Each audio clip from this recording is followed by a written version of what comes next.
আমি ফওয়াদ ভাইকে দিয়ে শুরু করতে চাই।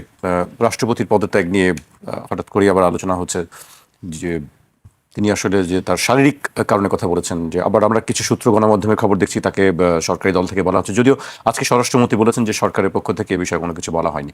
আপনার কাছে কি মনে হয় বিষয়টি? একটা বিষয় হচ্ছে যে চুপ্পুর চলে যাওয়ার ব্যাপারে তো আমরা আসলে শুরু থেকে কথা বলেছি, 24-এর গণ অভ্যুত্থানের পর থেকে কথা বলেছি যে যে দুইটা বিষয় আমরা খুব করে চেয়েছিলাম তার ভিতরে একটা হচ্ছে চুপ্পুর চলে যাওয়া, আর দ্বিতীয়ত হচ্ছে 72-এর সংবিধান সাসপেন্ড করা। তো বিএনপির কারণে কোনোটাই করা সম্ভব হয়নি আর কি। এবং চুপ্পু দীর্ঘমেয়াদে যে বিএনপির জন্য একটা লায়াবিলিটি, এটা বিএনপি আগামী দিনগুলোতে আসলে সে হারে হারে টের পাবে আর কি। মানে যেটা সে বুদ্ধি প্রজ্ঞা দিয়ে বুঝতে পারে নাই, সেটা সে হারে হারে টের পাবে আগামী দিনগুলোতে। দেখেন, চুপ্পু দেশে বাইরে গেছে গত কয়েকদিন আগে। সে কি আসলে শুধু দাঁতের ডাক্তার দেখাতে গেছে? মানে এটা প্র্যাকটিক্যালি পসিবল? মানে তার মতো এই লেভেলের একটা টাউট, একটা প্রপার টাউট এবং হাইলি করাপ্ট একটা লোক, এই মানুষটা শুধু লন্ডনে গেছে, একটু এই ডাক্তার দেখাইছে, আবার একটু কেমব্রিজে একটু ঘুরতে গেছে, আর একটু শপিং করতে গেছে। তাহলে কি করতে গেছেন? মানে কিছু একটা তো করতে গেছে। এখন যেটা করতে গেছেন, এই জিনিসটা মানে আরো কয়েকদিন পরে জানা যাবে আসলে কি কি করতে গেছেন। ইতিমধ্যে কিন্তু এই গুঞ্জনগুলো আছে, আমরা ক্ষমতার জায়গায় মহলগুলো থেকে আমরা পাচ্ছি আর কি, যে তিনি হাসিনার সাথে রেগুলার যোগাযোগ করতেন। অন্তর্বর্তীকালীন সরকারের সময় সে একাধিকবার ধরা খেয়েছে, এই সরকারের আমলে সে 1-2বার ধরা খেয়েছে হাসিনার সাথে যোগাযোগ করতে গিয়ে। এখন সার্টেনলি যোগাযোগ করছেন, কি খোঁজ খবর নিচ্ছেন হাসিনার, যে আপা ডিসেম্বরে কি সত্যি আসবেন কিনা, আসলে আমি কি করব, আমার কি দায়িত্ব আছে, আমার ব্যাপারে আপনার কোনো নির্দেশনা আছে কিনা আর কি। এখন সেটা জানার পরে তারেক রহমান তাকে রাখবেন কিনা, তার এটা এখতিয়ার, তাদের এখন ব্রুট মেজরিটি আছে। আমি বোধ করছি যে আমি যেটা দেখতে চাই সেটা হচ্ছে যে সে যেন দেশ ছেড়ে চলে যেতে না পারে। তাকে যদি রাষ্ট্রপতির পদ থেকে অব্যাহতি দেওয়াও হয়, আমরা শুনছি যে তিনি চিকিৎসার জন্য আবার বিদেশে যেতে যদি পারেন। দেশ ছেড়ে যান এবং ফিরে না আসার সম্ভাবনা থাকে, কারণ ওনার কিন্তু রেসিডেন্সি আছে, এর আগে কিন্তু আমরা এভিডেন্স দেখেছি বিভিন্ন জায়গায়, দুবাই, মালয়েশিয়াতে ওনার সেকেন্ড হোমের রেসিডেন্সি আছে। দুবাইয়েরটা পার্টিকুলারলি জেনুইন এভিডেন্স বলেই সাংবাদিকরা বিভিন্ন জায়গাতে কনফার্ম করেছেন। এবং আপনি জানেন যে সেকেন্ড হোম অথবা দুবাই এইসব জায়গাতে রেসিডেন্সের জন্য আপনাকে প্রপার্টি কিনতে হবে, অথবা ইনভেস্ট করতে হবে, অথবা পার্টিকুলার একটা টাকা ব্যাংকে জমা রাখতে হবে, কিছু একটা এরকম শর্ত আছে। একটা হচ্ছে উনি একটা বিচারক ছিলেন। একটা জজ কয় টাকা বেতন পায় বলেন? আমরা যেটা জানি, একটা ফার্স্ট ক্লাস অফিসার, সে তাদের আসলে প্রচুর টানাপোড়েন থাকে। এরপরে উনি আসলে এগুলো কিভাবে কেনাবেচা করলেন? এখন যারা ওনাকে বিচারক সময় থেকে চেনেন এমন মানুষগুলো বলেছেন, ইভেন ওনার সাথে ছাত্রলীগ করেছে সেই যুদ্ধের আগে পরে, তারা বলেছে সে হচ্ছে রেশনের দুধের ডিলারশিপ নিয়েছিল যুদ্ধের পরে, আপনার ছাত্রলীগ কোটায় আওয়ামী লীগের থেকে 72 সালে। এই রেশনের দুধ চুরি করা, এখানে হেরফের করবার কারণে তাকে জেলে পর্যন্ত যেতে হয়েছে। তার সাথে একসাথে জেল খাটছে এমন লোক আবার আমি পার্সোনালি চিনি, ব্যক্তিগতভাবে চিনি, যারা একসাথে জেল খাটছে ওই রেশনের দুধ চুরি করার কারণে। অতএব তার চুরি করার ইতিহাস, তার টাউটামি বাটপারের ইতিহাস কিন্তু নতুন না। হাসিনা কিন্তু দেখে শুনে রাইট ফেরেস্তা ঠিক করছে, কারণ ফেরেস্তা যদি টাউট না হয় ওকে নিয়ন্ত্রণ করতে পারবে না, হাসিনা এটা জানে। কারণ হাসিনা তো নিম্নে হচ্ছে যে মানে সে তো শয়তানের আমিরুশ শয়তান। তো যিনি ইবলিসের আমির, তাকে তো ইবলিস সিলেকশনের সময় অবশ্যই তাকে চিন্তা করতে হয়েছে ও দুষ্টামি করলে কি আবার আমার বিরুদ্ধে চলে যায় কিনা, ওর একটা টাইট দেওয়ার একটা ব্যবস্থা রাখতে হবে আর কি। এই জন্য দেখবেন পুরো আওয়ামী লীগ কিন্তু দল আকারে ওয়াজ শকড যখন চুপ্পুকে প্রেসিডেন্ট করা হয়েছে। তো সেই জায়গাতে দেখেন তার চুরির ইতিহাস এইটা। বিচারপতি থাকা অবস্থায় তাকে যারা চেনে, তার সহকর্মীরা ছিল, তারা সবাই তাকে খুবই অসৎ কর্মকর্তা হিসাবে চিনত। তারপরে হচ্ছে সে দুদকের কমিশনার হইল, তাকে বস্তা ভৈরা টাকা দিয়ে আসছে এমন লোক ব্যক্তিগতভাবে আমাকে বলছে যে আমি ওর বাসায় ওর বস্তা ভরে টাকা দিয়ে আসছি। মানে যে দিচ্ছে অবশ্যই একটা দুর্নীতিবাজ লোক। এবং বাংলাদেশে তো এগুলো ডিল হয় ব্যাকডোরে, যে আমি আপনারা বাঁচানোর জন্য মোস্তফা ভাইয়ের বস্তা দিয়ে পাঠিয়ে দিলাম, ভাই এটা এটা ডিল করেন, আমাকে একটা সাদা সোতা দিয়ে দেন, ওই পাইপের ওই পাশে ঠেলে পাঠিয়ে দেন, বলেন আমি একদম চরিত্রবান একটা মানুষ আর কি। তো তার এই অনেকগুলো বিষয়, যে ধরনের ঘটনা থাকলে ধরেন কোনো ব্যক্তিকে রাষ্ট্রপতি করা হয় না, অথবা করা হয়ে থাকলে তাকে ইমপিচ করা উচিত। আমাদের তো ইমপিচমেন্টের প্রভিশন আছে, কিন্তু কখনো অ্যাপ্লাই করা হয়নি। তো সে আসলে সিরিয়াসলি গণ অভ্যুত্থানকে আন্ডারমাইন করা। এবং ইন্টারভিউ দেখেন, এই মানব জমিনের সম্পাদক সাহেব মতিউর রহমান চৌধুরী সাহেবকে তিনি ইন্টারভিউ দিয়েছেন, রয়টার্স, এএফপি কে সে কয়েকবার ইন্টারভিউ দিয়েছে। এক একটা ইন্টারভিউতে কিন্তু সে খুবই গুরুত্বপূর্ণ কথা বলেছেন, হাসিনার কোনো পদত্যাগপত্র আমি পাই নাই। তাহলে আসলে হাসিনা পদত্যাগ করে নাই। যেটা নিয়ে আলটিমেটলি হচ্ছে সংসদ কেমনে ভাঙলো, অ্যাটর্নি জেনারেল কেমনে অ্যাপয়েন্টেড হইলো, 106-এর নাটক কেমনে হইলো, অনেক প্যান্ডোরাস বক্স ওপেন হয়ে যাচ্ছে। সেই অন্তর্বর্তীকালীন সরকারের বিরুদ্ধে অনেকগুলো অভিযোগ করেছে, আমাকে প্রপার যে প্রোটোকল দেয় না, আমাকে বের হইতে দেয় না, দেখা সাক্ষাৎ করে না, আমাকে কোনো মিটিংয়ে ডাকে না, আমার জাতীয় দিবসে আমার ক্রয়পত্র ছাপা হয় না, অনেক কিছু বলছে সে ওইসব জায়গাতে। এখন এইরকম একটা ক্রিমিনাল যদি দেশের বাইরে চলে যায় এবং তার ফেরার সম্ভাবনা না থাকে, তখন কিন্তু সে এমন এমন তথ্য এবং কথাবার্তা বলবে যেটা আলটিমেটলি এই যে আওয়ামী প্রোপাগান্ডা মেশিন, দিল্লির যে আধিপত্যবাদের মিসইনফরমেশন ডিসইনফরমেশনের ক্যাম্পেইন চলছে, এই ক্যাম্পেইনটাকে বেগবান করবে। অতএব আমরা সরকারকে বলবো, যদি চুপ্পুকে অব্যাহতিও দেয়া হয়, তাকে যেন দেশের বাইরে যেতে দেয়া না হয়। কারণ দেশের ভিতরে থাকলে তাকে আপনি নিয়ন্ত্রণ করতে পারবেন, দেশের বাইরে থেকে সে দুষ্টামি যেগুলো করবে আওয়ামী লীগ এবং ভারতের সহযোগিতাতে, এইটা দেশের জন্য খুবই বিব্রতকর অবস্থা তৈরি করবে, যেটা কারোর জন্য ভালো হবে না। তারেক রহমান সরকার হয়তো মনে করছেন যে এটা বললে অন্তর্বর্তীকালীন সরকারের বিরুদ্ধে বলবে, ইউনূসের বিরুদ্ধে বলবে, শুধু ইউনূসের বিরুদ্ধে বলবে না, আপনাদের 14 গোষ্ঠীর খোঁজ খবর বের করে দেবে, এক্সপোজ করে দেবে। কিন্তু জি, আমি কামাল ভাইয়ের কাছে আসি। ফজরের কাছ থেকে অনেক তথ্য আমরা পেলাম, অনেক বিষয় যেগুলো নিয়ে সবসময় আলোচনা হয়। আর নতুন করে আপনি এখানে একটু যোগ করার বিষয় আছে। তিনি ভাগ্যের প্রশ্নে তিনি ভাগ্যবান। 3টে সরকারের শপথ পড়িয়েছেন। শেখ হাসিনার সরকারের, সর্বশেষ সরকারের শপথ পড়িয়েছেন, ডক্টর ইউনূস সরকারের শপথ পড়িয়েছেন, এখন যে সরকারটি আছে তার শপথও তিনি তিন পড়িয়েছেন। বাহিনী প্রধানের মতো আর কি। হ্যাঁ, তারপর কথা বলেন নাই করতে করতে কিন্তু কম বলেন নাই। ওনাকে নামাজ পড়তে পর্যন্ত দেয়া হয় নাই, এই অভিযোগ পর্যন্ত এনেছেন। ডাক্তারের কাছ তো যেতে দেয়া হয়নি, অপমান অপদস্থ করা হয়েছেই।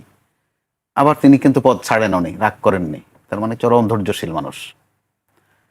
আচ্ছা, এরপরে ঠিক প্রজ্ঞাপনের মতো করে ওনার নাম আসলে কি লিখতে হবে সেটা কিন্তু গণমাধ্যমকে জানিয়ে দেওয়া হয়েছিল। মোহাম্মদ শাহাবুদ্দিন, চুপ্পু যেন লেখা না হয়, এটার অর্থ হচ্ছে এটা। কিন্তু দিব্যি এখন কিন্তু চুপ্পু লেখা হচ্ছে, বলাও হচ্ছে, এতে উনি কিন্তু রাগ করেন না। তার জায়গা থেকে ইচ্ছে করলে এখনো মাঝে মধ্যে একটু খেপতে পারেন যে চুপ্পু বলা হয় কেন। সবাই তারা আদর করে চুপ্পু বলুক আর গালি দিয়ে চুপ্পু বলুক, বলে, তিনি অপমানিত হন না। এরকম একটা প্রেক্ষাপটে ফুয়াদ ভাই কিন্তু এক লাইন বলেছেন, তার কাছে কিন্তু গন্ডগোল পাকানোর মতো প্রচুর উপাদান আছে। মাঝে মধ্যে তিনি 2-1টা ছেড়েছেন মাত্র, বিশেষ করে শেখ হাসিনার পদত্যাগ প্রশ্নে একাধিকবার বলেছেন। এইগুলো একদিক। এখন সামনের দিনগুলোতে তার বিদায়টা কিভাবে হবে? কি তাকে কি ইমপিচ করা হবে, নাকি তিনি নিজে নিজে দাঁতের অসুখ অথবা চোখের অসুখ কিছু একটা বলে চলে যাবেন? তো চলে যাওয়াই কি শেষ? না, ওনার চলে যাওয়াই কিন্তু শেষ না। ওনার কাছে অনেক খোরাক আছে, রাজনীতির খোরাক, সাংবিধানিক খোরাকও আছে। এখন তাকে কে কিভাবে ব্যবহার করবে, অপব্যবহার করবে, এটা যার যার বিষয়। আর ব্যবহৃত যারা হন বা যেই পাত্রটা ব্যবহৃত হয়, তার কাজে হচ্ছে ব্যবহৃত হওয়া, সে বলেই রাখে আমাকে ব্যবহার করুন। বিএনপি ব্যবহার করেছে, তার মুখ দিয়ে শেখ হাসিনাকে ফেসিস্ট বলানো সম্ভব হয়েছে অবলীলায়। তিনি বরং বিএনপি নেতাদের চেয়ে আরো ক্লিয়ার অ্যান্ড লাউডলি বলেছেন যে শেখ হাসিনা কত বড় ফেসিস্ট, কিভাবে ছাত্রদের বুকে গুলি চালিয়েছে, তিনি কিভাবে এগুলোর ধিক্কার জানান, নিন্দা জানান, খুব পরিষ্কার করে কিন্তু এগুলো বলেছেন। তো আবার আমাদের রাজনীতির যে গতি প্রবাহ, আমরা কিন্তু এগুলোতে অভ্যস্ত হয়ে গেছি, যে একটু বলে আর কি, বলার জন্য একটু বলা লাগে, কিছু মনে করিস না, প্লেয়ারটা আমাদেরই, এরকমটা সান্ত্বনা থাকে। কিন্তু ওই ক্ষেত্রে উনি চলে যাওয়ার পরে কোন পরিস্থিতি হবে, কোন পদ্ধতিতে যাবে একদিক, এরপরে কে আসবেন, আসার মতো বিএনপি তো লোক অসংখ্য আছে। যদি শাহাবুদ্দিন সুপুর স্ট্যান্ডার্ড ধরেন, আমার তো মনে হয় কয়েকশো আছে, আর বাদ বাকিদের তুলনা নাই দিলাম। তো এখানেও একটা রাজনীতি আছে, আবার আরেকটা ছোট্ট রাজনীতিও আছে, এটাও কিন্তু আলোচিত। একটা তো আলোচিত যে তিনি লন্ডনে গিয়ে কার কার সাথে কি কি কথায় করেছেন, কি কি কথা বলেছেন, কিছু অডিও কিন্তু আছে। এগুলো হয়তো বা শিগগিরে, ওই যে একটু আগে যেটা বললাম, হ্যাঁ ভাই আসিতেছে রঙিন, ওইরকম কিছুর মধ্যে এটা পড়েও যেতে পারে। আরেকটা হচ্ছে যে তিনি তখন কোন কাণ্ডটা ঘটাবেন, একের পর এক তো ঘটিয়েছেন, এরপরে কোনটা ঘটাবেন। তো বিএনপি ওই ক্ষেত্রে কোন পথ ধরবে, তাকে ইমপিচ করবে নাকি কোনো অসুখ বিসুখ দিয়ে বিদায় করবে? বিদায় করাটাই কিন্তু বিদায় হবে না, এখানে পরিষ্কার করার দরকার আছে যে বিএনপি কোন পথে যাবে। আর সূক্ষ্ম যে কাজটা হয়েছে বলছিলাম, সেটা হচ্ছে যে জামাতি ইসলামী, এনসিপি বা এবি পার্টি সহ অনেকের একটা একটু সুখ সুখ হয়তো লাগছে যে তাদের এই দাবি কিন্তু শুরু থেকেই, যে সুপ্পুকে সরানো, বিএনপি সেটাকে আমল দিচ্ছিল না। এমনকি একজন কিন্তু এই ইস্যুতে ভালো মারধরের শিকার হয়েছিলেন, তিনি এখন বোধহয় প্রতিমন্ত্রী পর্যায়ে আছেন। ওনার হয়তো মার আর প্রতিমন্ত্রীতে দুটো মিলিয়ে গড়ের অঙ্কের সমান সমান হয়ে গেছে, কিন্তু বাদ বাকিদের অঙ্ক কিন্তু আরো নানা রকম আছে। জি, অঙ্ক, নানান রকমের অঙ্ক আছে, সামনে আরো অঙ্ক হয়তো আমরা দেখতে পাবো। শেষ পর্যায়ে চলে আসছি, আমি আরেকটি প্রসঙ্গ উল্লেখ করতে চাই ফদ ভাইকে দিয়ে। 24শে জুলাই গণঅভ্যুত্থান চলাকালে ফেনীতে সংঘটিত মানবতা বিরোধী অপরাধের একটি মামলায় শহীদ রাষ্ট্রপতি জিয়াউর রহমান হত্যা মামলার আসামি মোজাফফর হোসেনকে গ্রেফতার দেখিয়েছে আন্তর্জাতিক অপরাধ ট্রাইব্যুনাল। একই সঙ্গে তাকে দুদিনের জিজ্ঞাসাবাদের অনুমতি দেওয়া হয়েছে। আমরা একটি বিষয় জানি যে তার কোর্ট মার্শালে বিচার হয়েছিল, এবং সেই সম্প্রতি শুনছিলাম যে স্বরাষ্ট্রমন্ত্রী বলছিলেন যে সম্ভবত তাকে কোর্ট মার্শালে বিচার হবে ওই ঘটনার, কিন্তু তারপর দেখলাম যে আজকে আরেকটি মামলায় তাকে গ্রেফতার দেখানো হয়েছে। এই বিষয়ে আইনি অবস্থাকে একটু জানতে চাই। আমরা যতটুকু জেনেছি তাকে আসলে এই যে মাসুদউদ্দিন আহমেদ চৌধুরী, তার মাধ্যমে একটা ট্র্যাপ করে তাকে ধরা হয়েছে, এবং মাসুদউদ্দিন আহমেদ চৌধুরীকে ইনফ্যাক্ট অন্য একটা ট্র্যাপে ধরা হয়েছে, সব দেশে ছিলেন না, তাকে দেশে এনে গ্রেফতার করা হয়েছে এরকম। তো সেইটা হচ্ছে যে স্পেসিফিক কোনো তথ্য আমরা পত্রিকায় দেখতে পাচ্ছি না, তবে যেগুলো শুনলাম বিভিন্ন জায়গাতে খোঁজখবর নিয়ে, যে হাসিনার সাথে ক্লোজলি যোগাযোগ থাকা, ভারতের বলয়ের সাথে যোগাযোগ থাকা, গণ অভ্যুত্থানের আগে পরে অন্তর্বর্তীকালীন সরকার বর্তমান সরকারকে বিব্রত করবার জন্য চেষ্টা করা, এমন অনেক কাজের সাথে সে সংশ্লিষ্ট আছেন।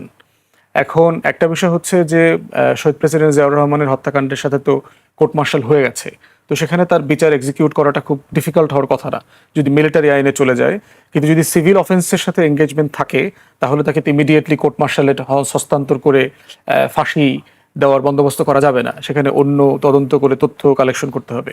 আমরাও বোধ করি যে বাংলাদেশের ইতিহাসের সবচেয়ে জনপ্রিয় ভালো সৎ রাষ্ট্রপতিকে যেভাবে হত্যা করা হয়েছে, এটার এই গল্পটার পুরোটা জানা দরকার, যেটা বিএনপি কখনোই খুব সিরিয়াসলি জানবার চেষ্টা করে নাই।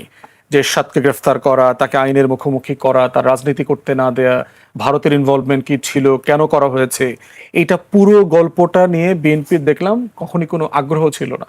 আপনি প্রতিশোধে না যান, এবং দেখলাম তারেক রহমান মাঝখানে একটা কথা বলেছেন খুবই মানে মানে মানে আনএক্সপেক্টেড, যে আপনি ব্যক্তিগত হিসেবে একটা জিনিস মাফ করে দেওয়া আর ন্যাশনাল ক্রাইম মাফ করে দেওয়া দুইটা এক জিনিস না। তো সেই জায়গাতে আমরা বোধ করছি যে ওনাকে সিরিয়াসলি জবানবন্দি নেওয়া দরকার, ইতিহাসের কোন কোন জিনিসগুলো জানেন এবং এগুলো পাবলিক করে ফেলা দরকার, কারণ এইটা এমন একটা ঘটনা যেটা জাতির সবাইকে জানতে হবে যে আসলে এগুলো ঘটেছে, এটা আমাদের সবার জন্য গুরুত্বপূর্ণ। জি, অবশ্যই আমরা সেই অপেক্ষায় থাকবো যে সবাই যেন সত্য ঘটনাটি বেরিয়ে এসে সবাই যেন সবকিছুই জানতে পারেন। আপনার আমরা জানি যে দিল্লিতে না, এখন শুধু অনেক জায়গায় ছড়িয়ে গেছে। আমি কিছু উল্লেখ করতে, দিল্লির পাশাপাশি মুম্বাই, বেঙ্গালুরু, পাটনা এবং আহমেদাবাদের মতো প্রধান শহরগুলোতেও আন্দোলন ছড়িয়ে পড়েছে। পাটনায় শিক্ষার্থীদের মিছিলে জলকামান ও টিয়ারশেল ব্যবহারের ঘটনা ঘটেছে। এর মধ্যে প্রধানমন্ত্রী নরেন্দ্র মোদী তিনি ঘোষণা দিয়েছেন ফাস্ট ট্র্যাক কোর্ট গঠন করে এটি যত দ্রুত সম্ভব বিচার করা হোক, কিন্তু সেই তাতেও আসলে থামছে না, অনড় রয়েছেন যে শিক্ষামন্ত্রীকে পদত্যাগ করতেই হবে। এর মধ্যে তারকারাও যোগ দিয়েছেন, সেসব বিষয় নিয়ে অনেক আলোচনা আছে। আমি ব্যারিস্টার আসাদুজ্জামান ফদকে দিয়ে শুরু করতে চাই। আপনার কাছে কি মনে হচ্ছে যে আসলে আমরা অনেকটা দেখতে পাচ্ছি যে ঢাকার যে জুলাই গণঅভ্যুত্থানের যে চিত্র আমরা দেখেছি, ঠিক একই চিত্র আমরা ভারতের বিভিন্ন শহরে দেখতে পাচ্ছি? কি মনে হয় আপনার কাছে ভবিষ্যৎ? ধন্যবাদ। ভারতের ৮০ বছরের স্বাধীনতার ইতিহাসে এবং এর আগে ব্রিটিশ ইন্ডিয়া বলতে যে সময়টাকে আমরা বুঝি, মোটা দাগে কেন্দ্র সেন্ট্রাল ইন্ডিয়া বলতে যেটা বোঝায়, এই অংশে অথবা গত ৮০ বছরে কোনো গণ আন্দোলন সফল হয়েছে সেটার মাধ্যমে সরকার বদলে গেছে এমন কোনো ঘটনা নাই। ভারতের যে বিষয়গুলো নিয়ে ভারত যথেষ্ট ক্রেডিট নেয় সারা দুনিয়ার, তার ভিতরে একটা হচ্ছে যে তার এখানে কোনো রাজনৈতিক অস্থিতিশীলতা নাই, অস্থিরতা নাই। এখানে সবসময় ভোট আর নির্বাচনের মাধ্যমেই সরকার বদলেছে। ইন্দিরা গান্ধীর একটা সময় বছর দুয়ের মতো ইমার্জেন্সি ডিক্লেয়ার করেছিলেন তিনি, এবং তাকে এই জন্য ক্ষমা চাইতে হয়েছিল জাতির কাছে, ক্ষমা চেয়ে মাফটা চেয়ে তারপরে উনি পরবর্তীতে ক্ষমতা এসছেন, মাঝখানে একটা সময় ছিলেন না। তো মোটা দাগে কেউ মনে করছে না যে এই আন্দোলনটা মানে ভারতবর্ষে একেবারে সরকার বদলে দেবে এমন কোনো ঘটনা এখানে ঘটবে। এবং মোদি আসার পর থেকে ধরেন এই যে নিট এক্সামের কথা বলা হচ্ছে, যে national eligibility and entrance exam NEET, এই নিটের টেস্ট সহ শুরু করে ভর্তি পরীক্ষা রিলেটেড প্রায় 150-র উপরে পরীক্ষাতে এরকম প্রশ্নপত্র ফাঁস হয়েছে, এবং মোটা দাগে কিছু হয়নি। বারবার এরকম বিভিন্ন সময় প্রতিবাদ হয়েছে, বিচ্ছিন্ন আন্দোলন হয়েছে। এবারও দেখলাম 15-16 জন ছাত্রছাত্রী আত্মহত্যা করেছে, সংখ্যাটা বাড়ছে। তো সেই জায়গাতে সবাই বোধ করছে যে এটা একটা অ্যাওকেনিং এর মতো, একটু নাড়া দেয়া যে আসলে কি হচ্ছে, ছেলেপেলেরা আসলে বিরক্ত, এবং এর ভিতরে তো বিশাল বেকারত্ব আর কি। মানে ভারত যেভাবে তার অর্থনীতির সাইজের কথা বলে, আমি প্রায় বলি আর কি, যে সাইজ মানে কিন্তু গ্রোথ না, একটা মোটা মানুষ মানে কিন্তু সুস্থ মানুষ না। তো সেই জায়গাতে হচ্ছে ইন্ডিয়ার ইকোনমির যে সাইজ, ভিতরের বাস্তবতাটা কিন্তু আসলে সেরকম না। এখানে প্রতি বছর কয়েক কোটি তরুণ গ্র্যাজুয়েট জব মার্কেটে আসে, তার পপুলেশনের সাইজ তো হিউজ, পৃথিবীর সবচেয়ে এখন লার্জেস্ট পপুলেশন বেস, 1 নম্বরে আছে, চায়নাকে ছাড়িয়ে গেছে। তো এরকম একটা জায়গাতে আপনার 2-3 কোটি তরুণরা আসলে সেখানে জব মার্কেট নাই। তারপরে হচ্ছে হিন্দুত্ববাদী রাজনীতির কারণে যেটা হচ্ছে, আপনি একটা বিশাল সংখ্যক জনগোষ্ঠীকে কন্টিনিউয়াসলি ভয়ের মধ্যে রেখেছেন। আমেরিকার সাথে, পশ্চিমের সাথে তার সম্পর্ক ভালো না, পার্টিকুলারলি ট্রাম্পের সাথে সম্পর্ক ভালো না। এবং দেখেছেন যে যে রেসিপ্রোকাল ট্যারিফ চুক্তি নিয়ে বাংলাদেশে সুশীলদের তো প্রায় খতনা করার মতো অবস্থা আর কি। তো সেখানে দেখেন ভারতকেও কিন্তু প্রায় $550 বিলিয়ন ট্যারিফের বোঝা, কেনাবেচার বোঝা চাপিয়ে দিয়েছে। আমরা এখানে আলাপ করতেছি $6 বিলিয়ন ডেফিসিট। তো এখানে সেটা নিয়ে দেখবেন খুব বেশি তর্ক নাই। দেখবেন কংগ্রেস এবং অপোজিশন অ্যালায়েন্স যেটা আছে, তারা প্রায় এটা নিয়ে কথা বলার চেষ্টা করছে যে এই চুক্তির চাপিয়ে দেওয়ার জায়গাটা আর কি। তো সবকিছু মিলায় মোদী সরকার মোটা দাগে কোনো আন্দোলনে আপনার জনগণের দাবি মেনে নিয়েছে এমন ঘটনা শুধু একটা আছে, সেটা হচ্ছে কৃষক আন্দোলন যেটা হয়েছে 21-22 সালে। আপনাদের মনে থাকার কথা, 2021 সালে আপনার একটা কৃষি আইন করে, যেটাকে মেইনলি হচ্ছে ভারতে আপনার পাঞ্জাব হচ্ছে সবচেয়ে বড় কৃষি ভান্ডার আর কি, শস্য, ফল টল, তারপরে সবজি টবজি, এগুলো সবচেয়ে বেশি হয়। তো সেখানে কোঅপারেটিভস করে দেওয়া আছে আইনে, মূল্যকে কৃষকরা যেন মূল্যের একটা প্যারিটি পায়।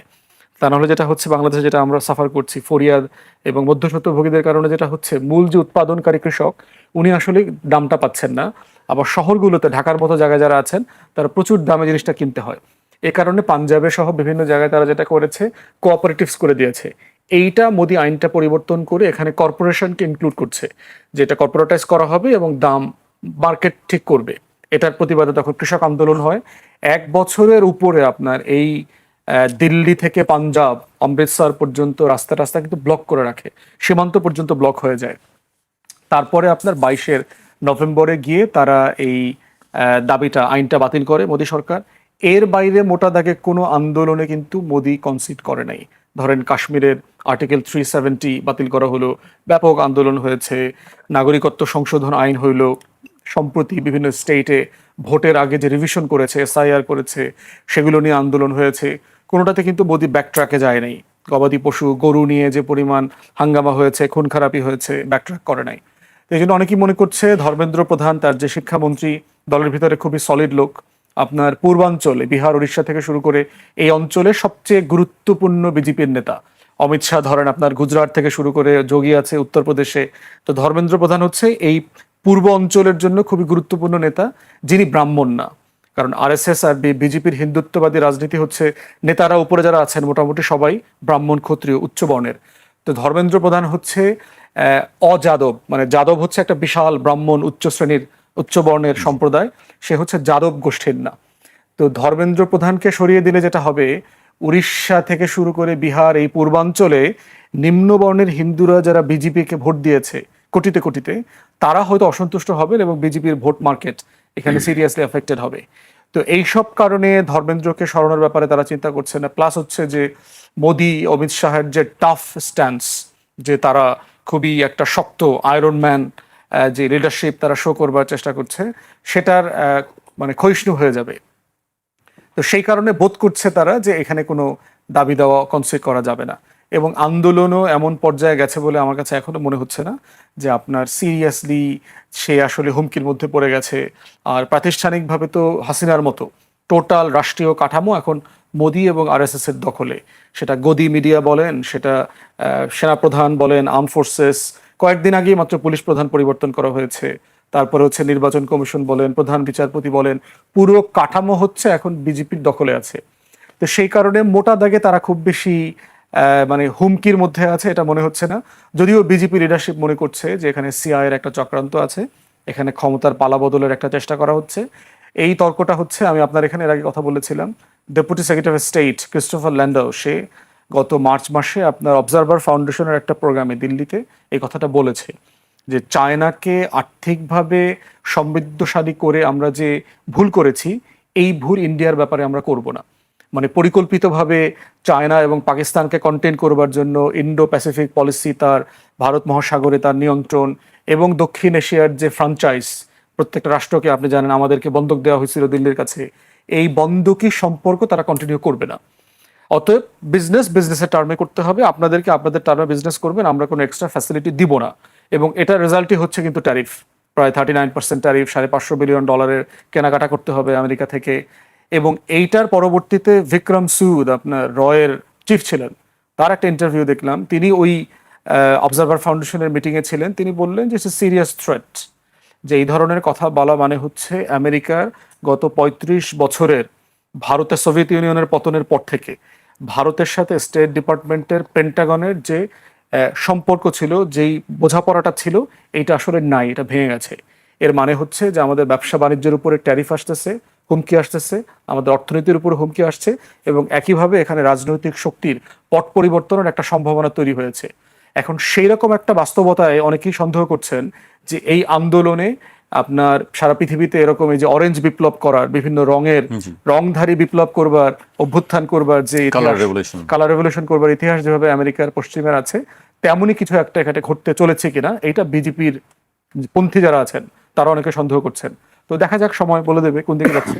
জি, আমি আপনার কাছে আবার আসবো, আমি কামাল ভাইয়ের কাছে আসতেছি। কামাল ভাই, আমরা বলছিলাম শুরুতেই যে আসলে একই চরিত্র আমরা দেখতে পাচ্ছি, যদিও এখনো সেই পর্যায়ে আন্দোলন আমরা দেখছি না, কিন্তু তার মধ্যেও যেসব বিষয়গুলো ঘটছে, যে ইন্টারনেট বন্ধ করে দেওয়া হচ্ছে, 16টি মেট্রো স্টেশন বন্ধ করে দেওয়া হয়েছে, লাইভ লোকেশন যারা আন্দোলনকারী আছে তাদের লাইভ লোকেশন চাওয়া হচ্ছে, এক তরুণীকে থাপ্পড় মারা হয়েছে, তাকে সেই পুলিশ কর্মকর্তাকে সেখান থেকে সরিয়ে দেওয়া হচ্ছে, একই বিষয়। আসলে আপনার কাছে কি মনে হয়, এটা কি কতটুকু টলতে পারে বা নাড়া দিতে পারে মনে হয়? নাড়া তো এর মধ্যে অবশ্যই দিয়ে ফেলেছে, আর নাড়া দিয়েছে কথা বলতে হচ্ছে। আবার ভারত এমন এক শক্তি, শুধু একটা দেশ না, একটা শক্তির নামও ভারত। তারাও উপলব্ধি করছে যে সিআইএ তাদেরকে নিয়ে ভিন্ন কিছু ভাবছে, তার মানে নাড়া পড়েছে।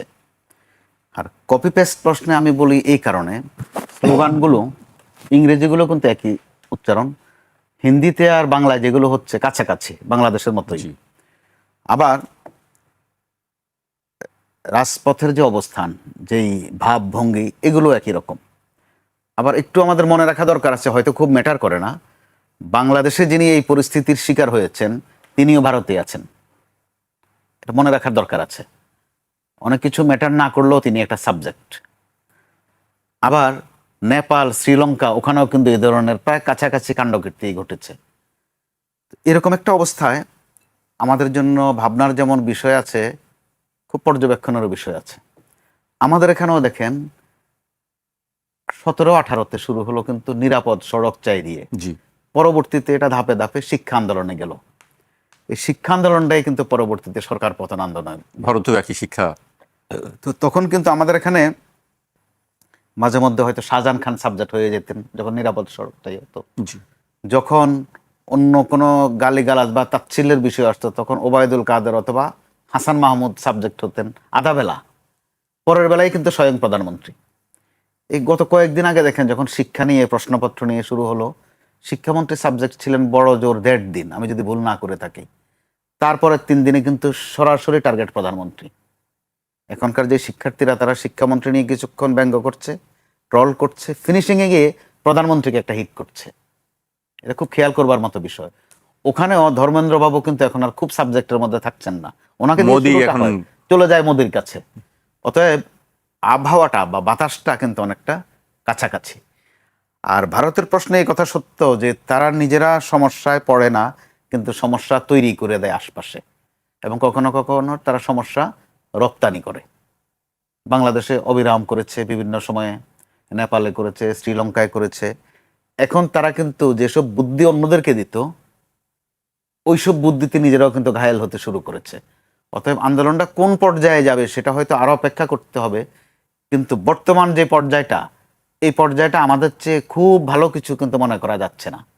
বা নেপাল শ্রীলঙ্কার চেয়ে, নেপাল শ্রীলঙ্কায় পতন হয়ে গেছে আর ভারতে হয়নি, তার মানে তফাৎ বিশাল, এটা মনে করা যায় না।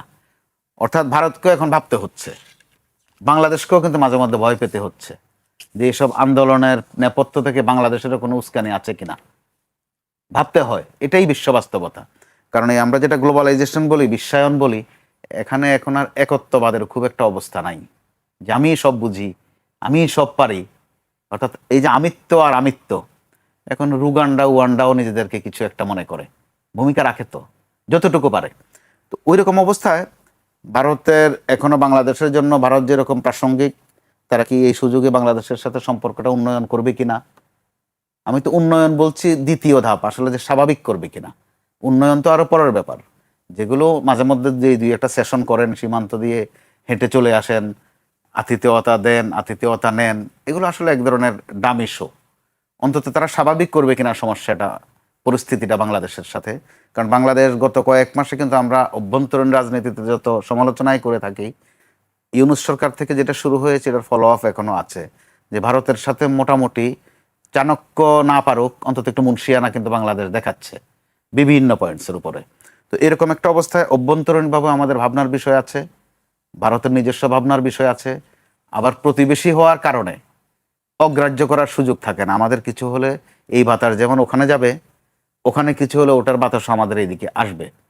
তার উপর খুব সাম্প্রতিক সময়ে তিস্তা আবার প্রাসঙ্গিক, পানি তো সারাক্ষণে প্রাসঙ্গিক, সম্প্রতি আরও বেশি প্রাসঙ্গিক। এরকম একটা অবস্থায় আমার মনে হয় দু দেশ নিজেদের সমস্যা নিয়ে বসতে পারে। রুগীরা একসাথে বসলে সমস্যা হয় না, রুগীরা শেয়ার করতে পারে। সবসময় ডাক্তারের সাথে বসতে হবে তা নয়, রুগীও কথা বলতে পারে যে কার অভিজ্ঞতা কীরকম, কে কীরকম বেদনা বোধ করে।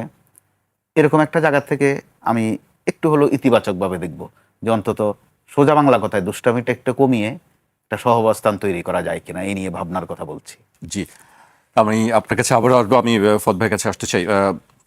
রাজপথের যে চিত্র আমরা দেখছি, কিন্তু পার্লামেন্টেও কিন্তু আমরা সেই একই অবস্থার দিকে আমরা দেখছি যে আমি সংসদের বর্ষাকালীন অধিবেশনের চতুর্থ দিনেও আজকেও লোকসভা ও রাজ্যসভায় চরম বিতর্ক ও হট্টগোল হয়েছে। বিরোধী দলের নেতা রাহুল গান্ধী সহ অন্যান্য বিরোধীরা শিক্ষামন্ত্রীর পদত্যাগ দাবি করে বিক্ষোভ অব্যাহত রাখায় অধিবেশন বারবার মুলতবি করতে হয়েছে আজকেও। আরেকটি আমি উল্লেখ করতে চাই, ভারতের জনপ্রিয় সঙ্গীত শিল্পী অরিজিৎ সিং, তিনি তার এক্সে লিখেছেন, শিক্ষার্থীদের মারধর করা হচ্ছে, দিল্লি পুলিশ, আপনাদের কি লজ্জা হচ্ছে না? নেতা মন্ত্রীদের বলছি, এসব কি হচ্ছে? আপনারা কি নিজেদেরই ভগবান মনে করছেন? সব কিছু মনে রাখা হবে। একই সেই আমরাও আমাদের প্রেক্ষাপটে একই দেখেছি। পার্লামেন্টের যে কথাটা আসছে, আপনার কাছে কি মনে হয় যে বিরোধী দল সেই জায়গা থেকে তাদের দাবি আদায়ে সক্ষম হবে? দেখেন, এই মোদি আসার পর থেকে অথবা কংগ্রেসের যে 47 পরবর্তী ক্ষমতায় থাকা লম্বা সময়, মাঝখানে বিজেপির কিছু সময় ছিল, এই পুরো সময়ের পরে দেখেন যে কংগ্রেস কিন্তু এত লম্বা সময় কখনো ক্ষমতার বাইরে ছিল না। এবং এটা নিয়ে কিন্তু এই আলোচনাটা ভারতে আছে, সেটা হচ্ছে যে গান্ধী পরিবার আসলে আর ভারতবর্ষের নেতৃত্ব দিতে পারবেন কিনা। পার্টিকুলারলি আমরা দেখলাম যে সোনিয়া গান্ধী দায়িত্ব নেবার পর থেকে তার ছেলে মেয়েরা এখন আছে, যদিও এখন আপনার পার্টি প্রেসিডেন্সি তারা পরিবর্তন করেছে, ভোটাভুটির মাধ্যমে একজনকে দায়িত্ব দিয়েছে, আর লোকসভাতে আপনার পার্লামেন্টারি লিডারশিপ হচ্ছে এখন রাহুল গান্ধীর। তো সেইখানে মানে পুরো জাতিকে কানেক্ট করবার মতো লিডারশিপ গান্ধী পরিবার আসলে দিতে পারছে না, কংগ্রেস দিতে পারছে না। আবার সর্বভারতীয় রাজনৈতিক দলও অন্য কেউ নাই। এবং ভারতে দেখেছেন যে প্রচুর কিন্তু স্থানীয় পাওয়ারফুল রাজনৈতিক দল আছে, যেমন ধরেন মমতার দল বাংলাতে খুবই পাওয়ারফুল, উত্তরপ্রদেশে আছে এরকম, আপনার বিহারে আছে, দক্ষিণ ভারতে দেখলাম আমরা এই যে আপনার তামিলনাড়ুর নায়ক হঠাৎ করে দল বানায়া চিফ মিনিস্টার হয়ে গেলেন। তো সেই জায়গাতে আপনার বিরোধী দল নির্বাচন ইস্যুতেও দেখবেন খুব স্ট্রং পজিশন নিয়ে আন্দোলন গড়ে তুলতে পারে নাই। মোদি যে বারবার ইভিএম ম্যানিপুলেট করতেছে, তারা নির্বাচনের অনেক দিন পরে দেখলাম গত বছর রাহুল গান্ধী প্রেস কনফারেন্স করে বলতেছে যে 100-র উপরে সিটে ম্যানিপুলেশন হয়েছে, কোটি কোটি ভোট ম্যানিপুলেট হয়েছে, ম্যানিপুলেশন না হলে তারা জিততো, এই ধরনের কথাবার্তা এসছে। তো এখন সেটাকে মানে আপনি তো জনগণের কাছে নিয়ে যাবেন, জনগণের কাছে নিয়ে সেটাকে মোবিলাইজ করা, সেই আন্দোলন তৈরি করতে সক্ষম তারা দেখতে পাচ্ছি না। তো সেখানে গান্ধী পরিবারের পলিটিক্সটা, তাদের বক্তব্য, সম্প্রতি যে দুই ভাই বোনের বক্তব্য দেখলাম, অনেকটাই ভেরি মানে ওয়েস্টার্ন আর কি, আপনার ব্রিটিশ পলিটিক্সের ডিসেন্সি, ভদ্রতা, যে মোদিজি তো এটা করতে পারেন না, উনি তো দুষ্টামি করছেন আমাদের সাথে, এগুলো কথা রাখছেন না, এই ধরনের কথাবার্তা বলছে। কিন্তু অরুন্ধতী রায় যে বিখ্যাত লেখিকা, তিনি বলেছেন আর কি যে এটা তো একটা অসভ্য সরকার, মানে তার সাথে তার ভাষায় কথা বলবার যে জায়গা, সেটা বলছে যে অনেকদিন পরে নিজেকে ভারতীয় মনে করে ভাল লাগছে, যে এখনো কিছু তেলাপোকা বেঁচে আছে, যে যারা আসলে আন্দোলন করতে পারতেছে। সে মনে করছিল সবাই তো মরিয়ে গেছে, এখন কিছু তেলাপোকারা বেঁচে আছে, তারা সবাই একত্রিত হয়ে ফিরে এসছে। তো আমি এখনো মোটা দাগে মনে করছি না যে বিজেপির হিন্দুত্ববাদী ফ্যাসিবাদ যে পরিমাণ শিকড় গেড়েছে, এইটা রাহুল গান্ধী পরিবার অথবা কংগ্রেসের লিডারশিপ অথবা খুবই ব্রোকেন, ইভেন যারা কংগ্রেস করছে, আপনি চিন্তা করে দেখেন মমতার প্রায় 19-20 জন এমপি ইন্ডিপেন্ডেন্ট ফোরাম তৈরি করে ফেলেছে বিভিন্ন এলাকাতে। আপনি দেখেছেন কাশ্মীরের মুখ্যমন্ত্রী, তিনি বলছেন তার মন্ত্রী পরিষদ কিনে নেওয়ার জন্য অফার দেওয়া হয়েছে, প্রত্যেককে 3, 4, 5 কোটি 20 কোটি রুপি পর্যন্ত দেওয়া হচ্ছে। তাহলে এই যে পুরো বিজেপি সারা ভারতবর্ষের পলিটিক্স, পলিটিশিয়ান, পলিটিক্যাল পার্টিজ এগুলো যে কিনে নিচ্ছেন, কিনে সে যেটা করছে সে কিন্তু রাজনীতি শূন্য ভারত করে ফেলছে। মানে তার ওই যে অখণ্ড ভারত করতে হবে, তার এখন টার্গেট হচ্ছে যে গেরুয়া বাহিনী 21টা প্রদেশ দখল করেছে, বাকি 7টা তো দখল করতে হবে। তাহলে এইটা আগামী 2-4 বছরের মধ্যে করতে হবে। তাদের প্ল্যান ছিল 25 সালে, গত বছর সম্ভবত আরএসএস এর 100 বছর পূরণ হয়েছে, তাদের ধর্মসভা বসার কথা ছিল 100 বছর পরে। তো মানে সেখানে অফিসিয়ালি ঘোষণা করবে যে এটা একটা হিন্দু রাষ্ট্র হয়েছে আর কি। তো সেটা হইতে না পারার একটা কষ্ট আছে, তারা যে তাদের টার্গেট পূরণ করতে পারে নাই। তো এই সব কিছু মিলে অপোজিশন পলিটিক্সকে খুবই দুর্বল মনে হয়েছে। আপনার খুব বড় আকারে যদি ভায়োলেন্স ইরাপ্ট না করে, যে ভারতবর্ষের ইতিহাস বদলে গেছে, এই লেভেলের সহিংসতা হয়েছে, তখন সর্বোচ্চ হয়তো ইমার্জেন্সির দিকে যেতে যাবে আর কি মোদি। এবং ইমার্জেন্সি দিলেই যে গান্ধী পরিবার অথবা কংগ্রেস ক্ষমতায় চলে আসছে ব্যাপারটা তাও না। ফেডারেল স্টেট, তার কাঠামো অত্যন্ত মজবুত বিভিন্ন জায়গাতে, সেটা আমাদের মতো না ছোট্ট জায়গায় আপনি ঢাকাকে অচল করে দিলেন মানে বাংলাদেশ অচল হয়ে গেছে, ব্যাপারটা এরকম না। তার আরো বড় বড় সিটি আছে যেটাকে কেন্দ্র করে সে দেশ পরিচালনা করতে পারবে। তো আর কংগ্রেস পলিটিক্সও ঠিক এরকম না, বাংলাদেশের মতো না যে আপনার একদম ভেঙে চুরে সবকিছু নিয়ে ক্ষমতা দিবে।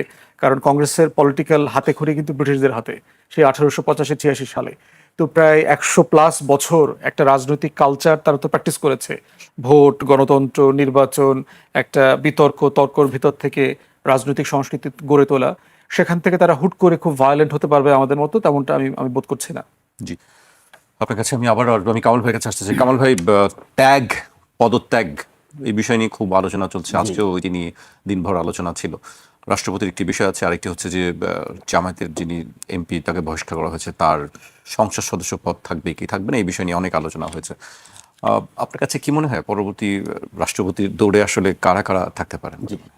এখানে ত্যাগ আর পদত্যাগ আপনি বলেছেন, দুইটারই খুব একটা মৌসুমি ঝড়ের মতো।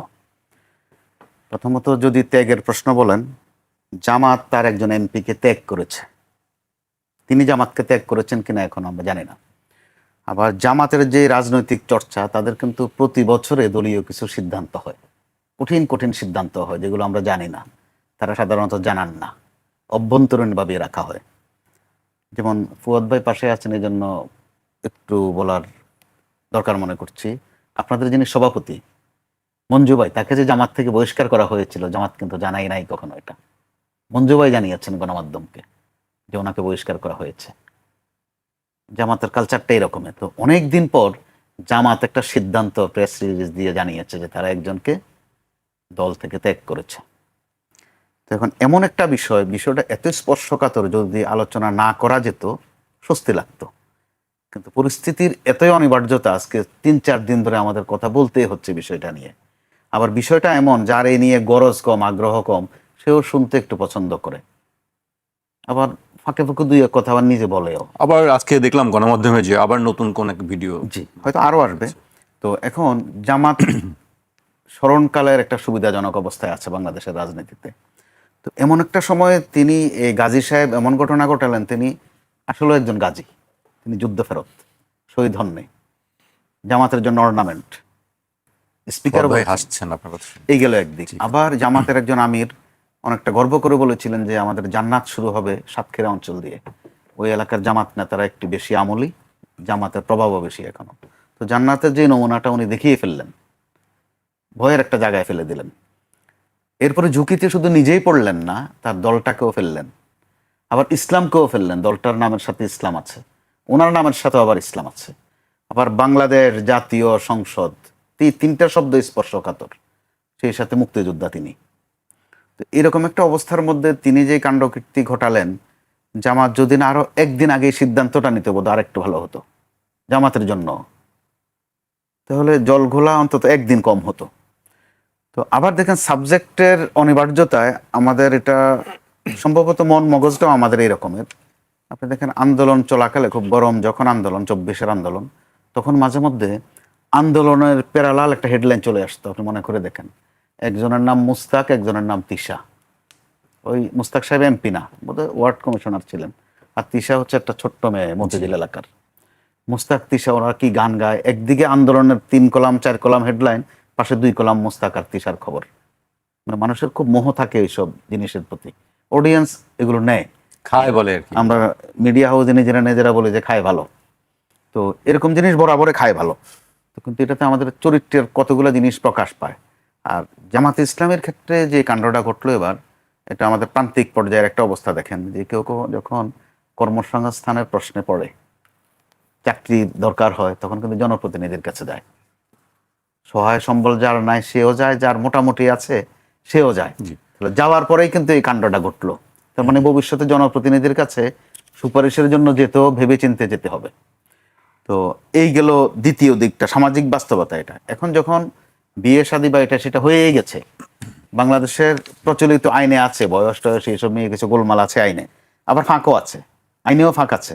যদি বিয়েটা হয়ে যায়, যদি কবুলনামা বা কাবিন এগুলো হয়ে যায়, মোনাজাত হয়ে যায়, বিয়ে শাদী খাওয়া দাওয়া হয়ে যায়, তো এখন এমপি সাহেব বাকি একটা কাজ আছে, এই খাওয়া দাওয়ার পর্বটা বাকি রাখছেন সামাজিকতার অংশ হিসাবে, তিনি ওইটাও করতে পারেন। তবু মেয়েটার সামাজিক মর্যাদার দরকার আছে। শুধু এই আপদকালীন সময় পার করার জন্য বিয়ে নামক একটা মোড়ক সামনে নিয়ে আসা, এটা আরও বিপজ্জনক। কারণ গোটা দেশের জন্যই কিন্তু এটা একটা দায়িত্বের পর্যায়ে। এমপি সাহেব করেছেন, তার মতো করে করেছেন, এই মেয়েটার ভবিষ্যৎ কি হবে?